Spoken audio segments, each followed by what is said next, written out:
Masih dari Nganjuk, sapa jenenge? Jono. Aku lek Dono Kasino Indra.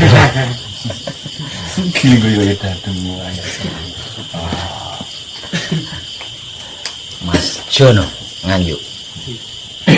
Kebumen sapa? Suprapto Kebumen.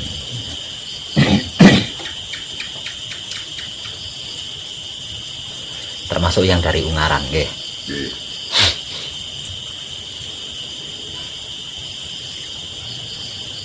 Tujuan panjenengan datang ke sini kan belajar bersama saya kan.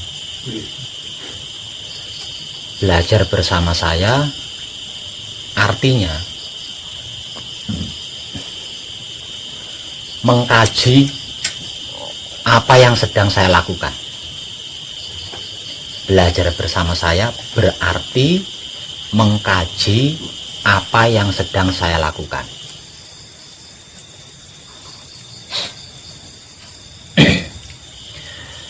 Maka yang sedang saya lakukan adalah tentang wahyu pancagaib dan sifat serta sikapnya wahyu pancagaib itu sendiri, yang tak lain dan tak bukan adalah sedulur papat kalimo pancernya seluruh manusia hidup, apapun agamanya, keyakinan atau kepercayaannya, dan bagaimanapun latar belakangnya serta suku dan tradisinya.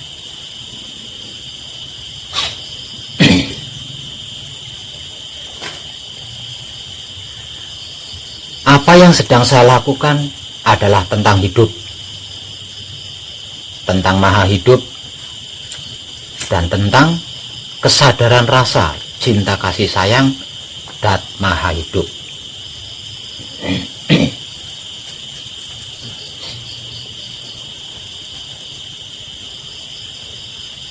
Dan semuanya itu hanya dapat ditempuh dengan kebersihan otak atau pikiran kita, kebersihan hati atau batin kita, kebersihan kelamin atau syahwat kita.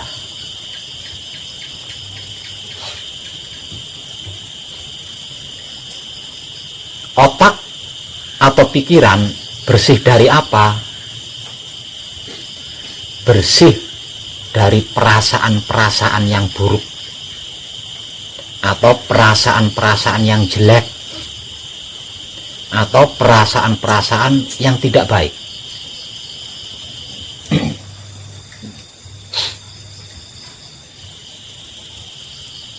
Hati atau batin kita bersih dari apa?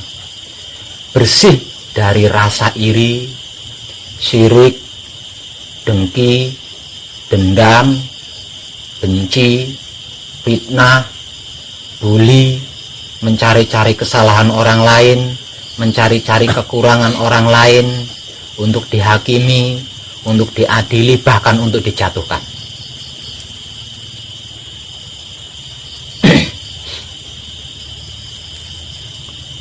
Kelamin atau syahwat kita bersih dari apa? Bersih dari kemelekatan duniawi.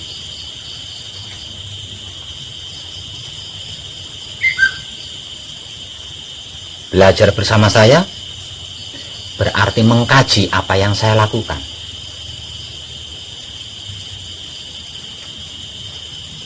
Melakukan apa yang saya lakukan berarti harus siap, bersedia menjaga kebersihan otak atau pikiran, menjaga kebersihan hati atau batin, menjaga kebersihan kelamin atau syahwat, seperti yang sudah saya uraikan tadi.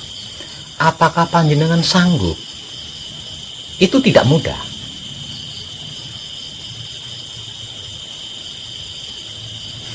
Itu tidak mudah, itu tidak gampang.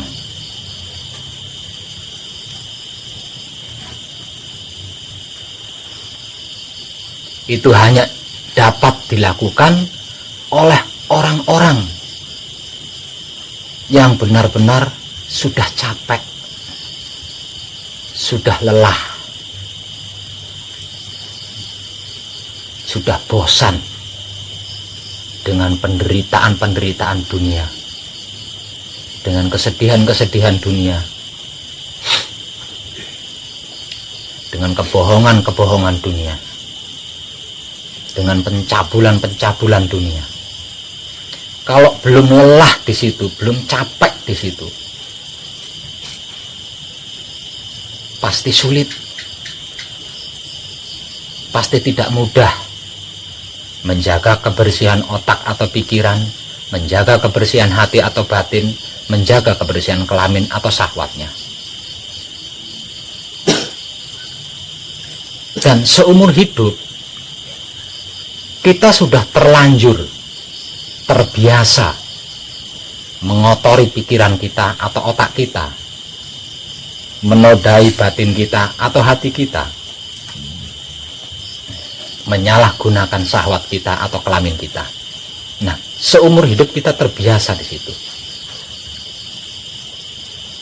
Untuk menghilangkan atau merubah kebiasaan-kebiasaan tersebut, itu bukan suatu hal yang gampang, bukan suatu hal yang mudah. Dibutuhkan pertaubatan.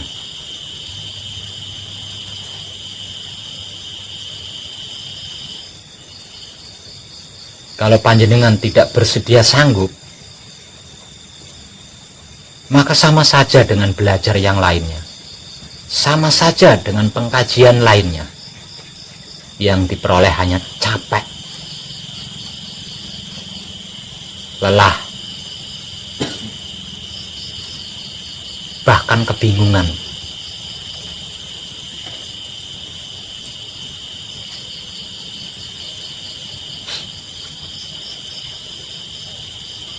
Kenapa cara dan teknik untuk menempuhnya harus dengan otak atau pikiran yang terjaga kebersihannya? Kenapa cara dan teknik serta jalan untuk menempuhnya harus dengan hati atau batin yang terjaga kebersihannya? Kenapa cara dan teknik serta jalannya untuk menempuhnya harus dengan kelamin atau syahwat yang terjaga kebersihannya?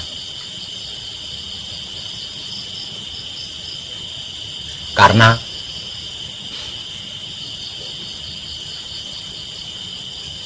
manusia hidup berasal dari suci, berbahan suci, dicipta dengan suci, didesain atau dirancang untuk suci, dan diharuskan kembali kepada suci.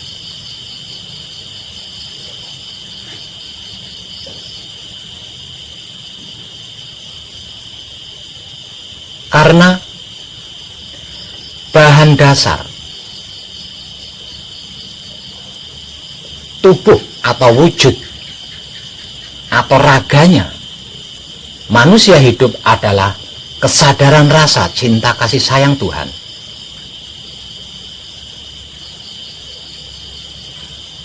Karena di dalam diri manusia hidup ada 3 singgasana Tuhan ketika dia bertahta tentang dunia, yaitu otak atau pikiran manusia, yang lebih dikenal dengan sebutan Baitul Makmur. Karena di dalam kedirian manusia hidup ada singgasana Tuhan ketika dia bertahta tentang gaib atau akhirat, yaitu hati atau batin.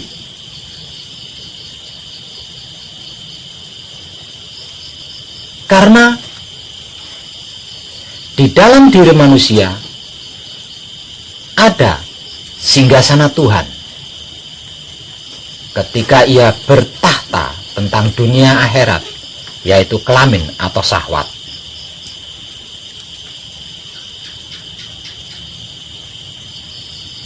Jadi selama kita mengotori otak kita, selama kita menodai hati kita, selama kita menyalahgunakan kelamin kita, maka selama itu kita akan bermasalah yang tiada habisnya.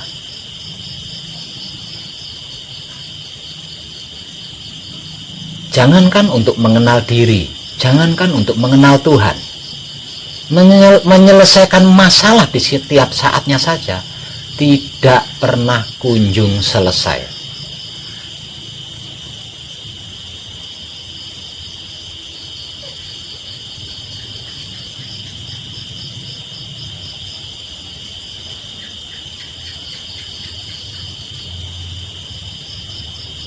Apakah panjenengan sanggup? Saya tanya sekali lagi. Apakah panjenengan sanggup? Sanggup. Kalau panjenengan sanggup, mari belajar bersama-sama dengan saya. Namun kalau panjenengan tidak sanggup, sebaiknya panjenengan pulang. Karena percuma, tidak akan memperoleh hasil apapun, apalagi hasil yang maksimal. Sebab apa? Sebab otak kita atau pikiran kita yang tak lain dan tak bukan adalah singgasana Tuhan itu sendiri, yang lebih dikenal dengan sebutan Baitul Makmur.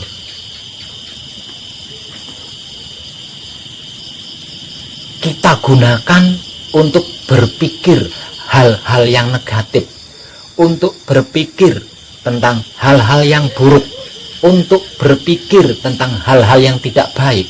Berarti sama halnya kita berpikir bahwa Tuhan itu tidak baik, Tuhan itu buruk, Tuhan itu negatif.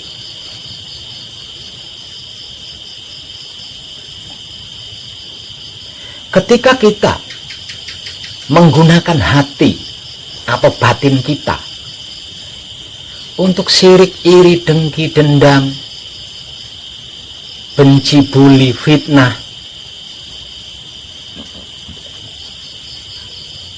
mencari-cari kesalahan orang lain, mengadu domba, merusak keadaan, menghakimi, mengadili, berarti sama halnya kita menggunakan Tuhan untuk hal-hal seperti itu. Ketika kita menyalahgunakan kelamin atau syahwat kita, berarti kita sama halnya menyalahgunakan Tuhan. Nah, kalau kelakuan kita di setiap saatnya seperti itu, sedangkan kita sedang belajar mengenal Tuhan dan berkeinginan manunggal menjadi satu dengan Tuhan, coba panjenengan renungkan, kira-kira logika tidak? Logis apa tidak? Masuk akal apa tidak?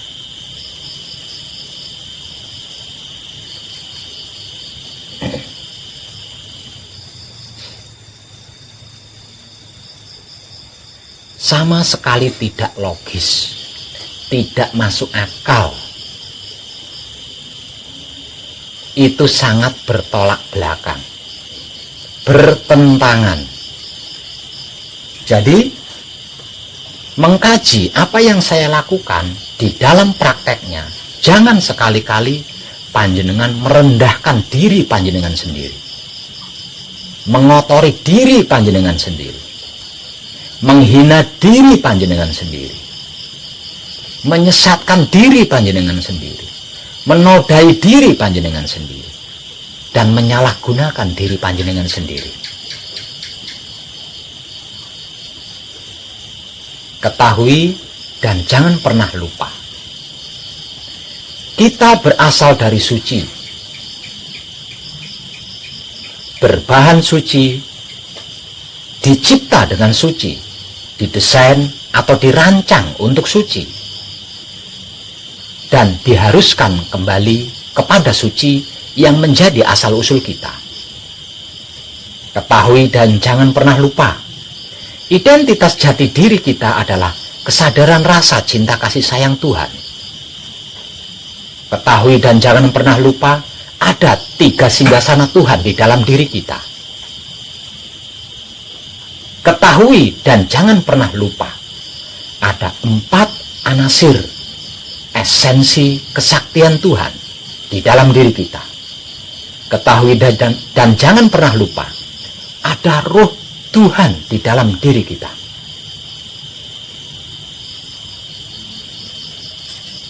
Jadi, hormati diri kita sendiri.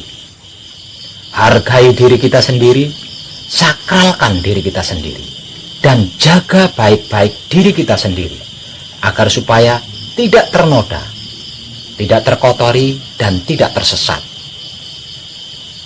Tidak mengetahui ini, lupa tentang ini, sudah pasti akan tersesat, dikarenakan tidak mengetahui jalan, bahkan tidak tahu diri.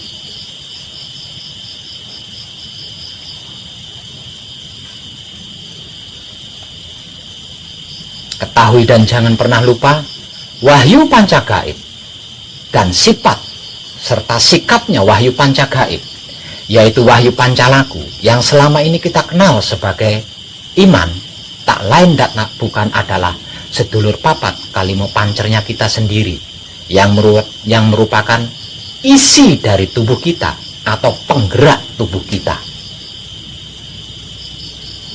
yang selama ini nyaris tidak pernah terpikirkan oleh kita. Padahal sedulur papat kalimo pancer inilah yang menggerakkan tubuh kita sehingga kita bisa bekerja, bisa berkeluarga, bisa bisa refreshing, bisa jalan-jalan, bisa pacaran, bisa berusaha, bisa berkeyakinan, bisa beragama, bisa berdoa, bisa beribadah, bahkan bisa menyebut nama-nama Tuhan sesuai kesukaan kita.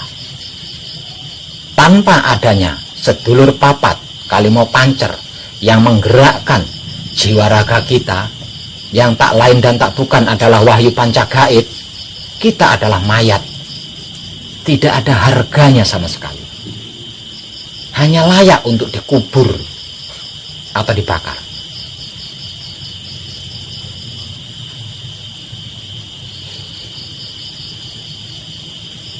Jadi, sehebat apapun, sesakti apapun, secerdas apapun, seganteng dan secantik apapun, menjadi ada harganya dikarenakan adanya sedulur papat kalimo pancer atau wahyu pancagaib di dalam dirinya. Tanpa adanya sedulur papat kalimo pancer atau wahyu pancagaib di dalam dirinya, sampah yang hanya layak untuk dikubur atau dibakar. Sedulur papat kalimo pancernya kita yang tak lain dan tak bukan adalah wahyu pancagaib, masing-masing memiliki sifat sendiri-sendiri, dan kesemua sifatnya ini teramat sangat mulia, dikarenakan tidak satupun sifat yang melenceng dari Tuhan.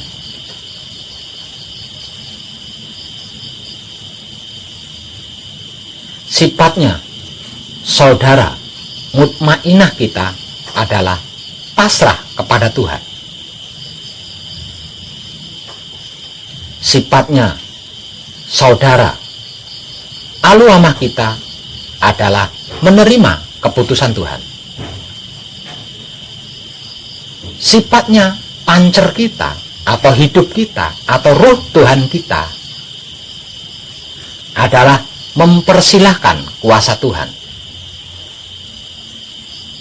Sifatnya saudara amarah kita adalah merasakan kenyataan Tuhan.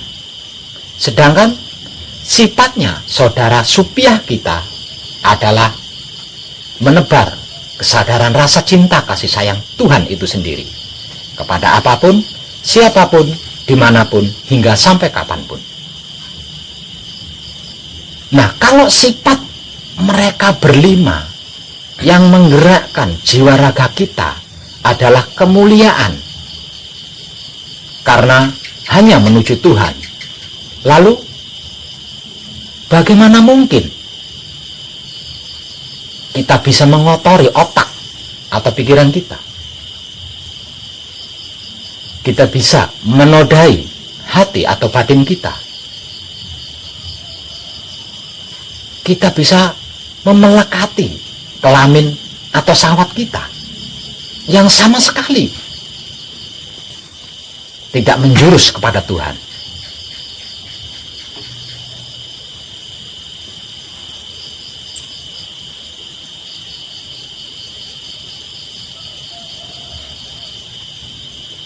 Tidak sedikit di dunia ini orang yang belajar berbagai hal, mengkaji berbagai hal,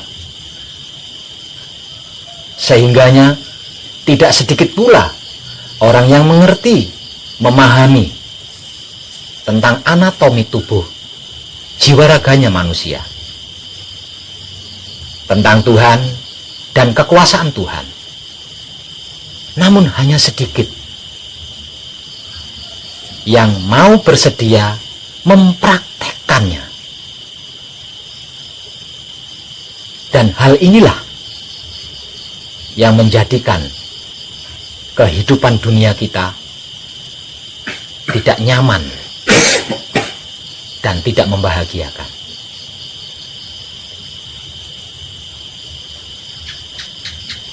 Dan ini hanya dapat dilakukan oleh orang-orang yang sudah capek. Capek berpikir buruk, capek berprasangka buruk. Ini hanya dapat dilakukan oleh orang-orang yang sudah lelah iri, lelah sirik, dengki, dendam, benci, fitnah, lelah mencari-cari kesalahan orang lain, sudah lelah mencari-cari kekurangan orang lain, sudah lelah menjatuhkan orang lain dan menghancurkan orang lain. Ini hanya dapat dilakukan oleh orang-orang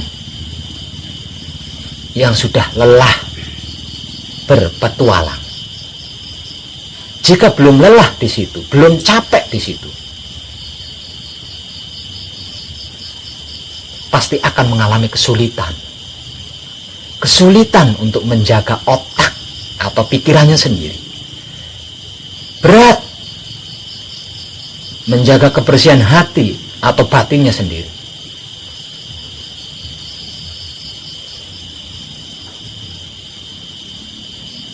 Dan tidak mudah mengendalikan kelamin atau syahwatnya sendiri.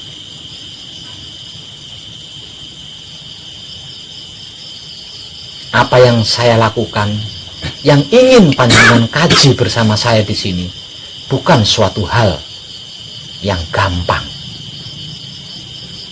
bukan suatu hal yang murahan atau rendahan. Ini sesungguhnya manusia hidup yang dilupakan oleh manusia hidup itu sendiri selama ini.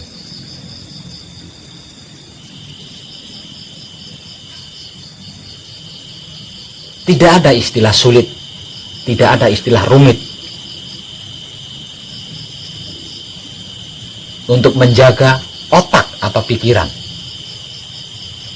menjaga hati atau batin, menjaga kelamin atau syahwat.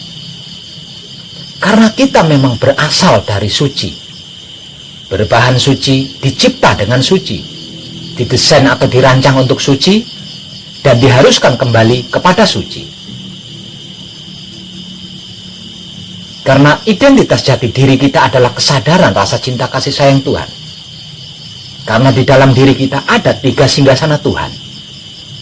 Jadi tidak ada istilah sulit atau rumit bagi seorang manusia yang masih hidup di dunia ini, jika bersedia mau.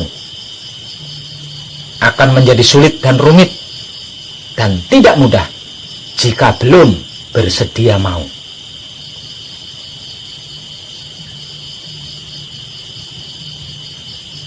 Mengkaji apa yang sedang saya lakukan, panjenengan akan mengalami banyak kerugian di sini, bukan keuntungan.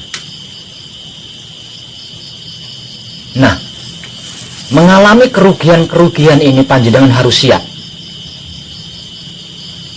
Kerugian apa yang akan panjenengan alami selama mengkaji tentang apa yang saya lakukan selama ini? Setelah belajar mengkaji bersama saya tentang apa yang saya lakukan, panjenengan sudah tidak bisa lagi berprasangka buruk. Panjenengan sudah tidak bisa lagi berpikir jelek.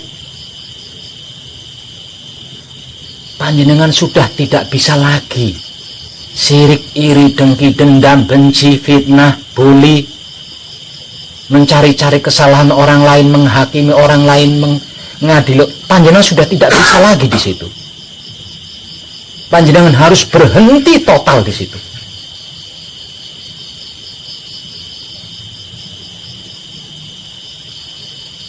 Panjenengan sudah tidak bisa lagi mengumbar kelamin atau syahwat setelah mengkaji apa yang saya lakukan selama ini. Itu adalah kerugian-kerugian panjenengan. Ketika ada orang yang mengfitnah panjenengan, panjenengan sudah tidak bisa lagi membalas fitnah itu. Ketika ada orang membenci panjenengan, panjenengan sudah tidak bisa lagi membalas kebencian itu. Itu kerugian-kerugian yang akan panjenengan dapatkan nantinya setelah di saat mengkaji apa yang saya lakukan selama ini. Apakah panjenengan tidak menyesal kalau sudah tidak bisa berpikir buruk? Apakah panjenengan tidak menyesal kalau sudah tidak bisa lagi sirik, iri, dengki, fitnah, dendam, benci? Apakah panjenengan tidak menyesali itu? Tidak. Kalau panjenengan siap menerima kerugian-kerugian konyol itu, lanjutkan, mari belajar bersama saya. Apapun resiko yang akan terjadi menjadi tanggung jawab saya. Saya hanya butuh kesungguhan panjenengan. Kalau panjenengan bersungguh-sungguh, sampai dimanapun akan saya temani di dalam spiritual ini.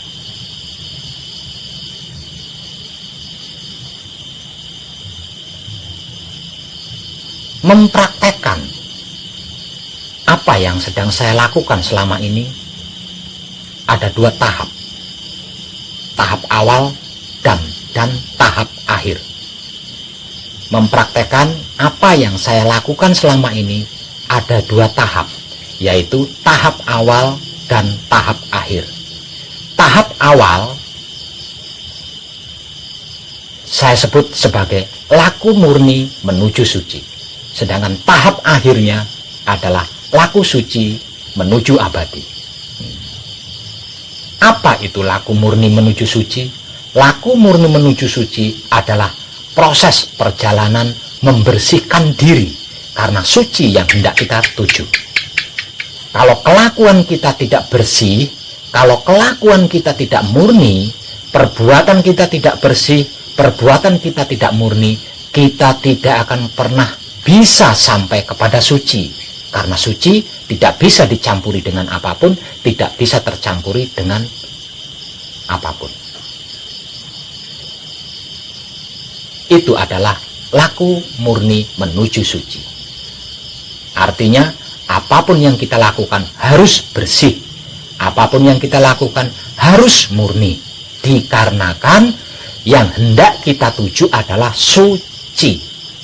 Jadi, kalau kelakuan kita, perbuatan kita tidak suci, mana mungkin kita bisa sampai kepada suci, apalagi masuk ke dalam suci. Sementara suci, sedangkan suci adalah sesuatu yang tidak bisa dicampuri, sesuatu yang tidak bisa tercampuri oleh apapun itu, kecuali dengan suci itu sendiri.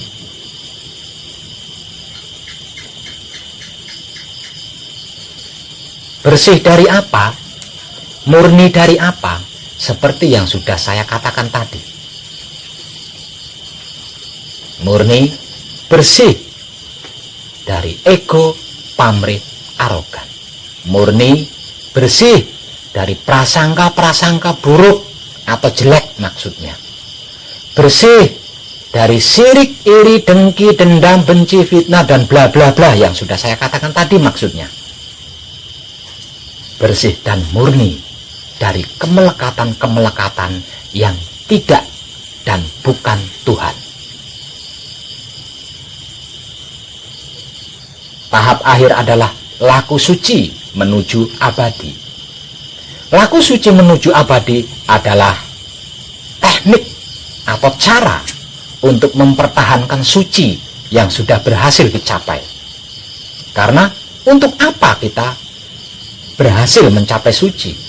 Untuk apa kita berada di dalam suci kalau tidak bisa dipertahankan?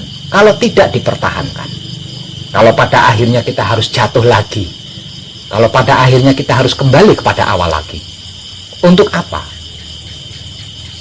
Dan untuk mempertahankan suci yang berhasil dicapai adalah laku suci menuju abadi. Tentang itu sudah pasti selalu akan saya motivasikan kepada setiap poro kadang yang berhasil menyelesaikan laku murni menuju sucinya.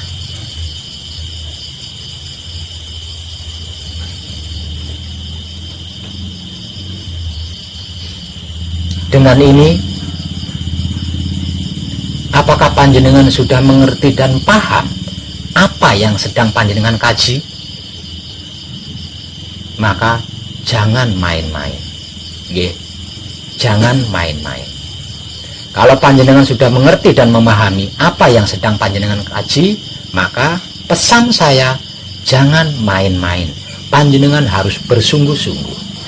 Sebab sejatinya diri kita yang sesungguhnya adalah gambaran Tuhan itu sendiri. Bermain-main dengan gambaran Tuhan berarti bermain-main dengan Tuhan itu sendiri.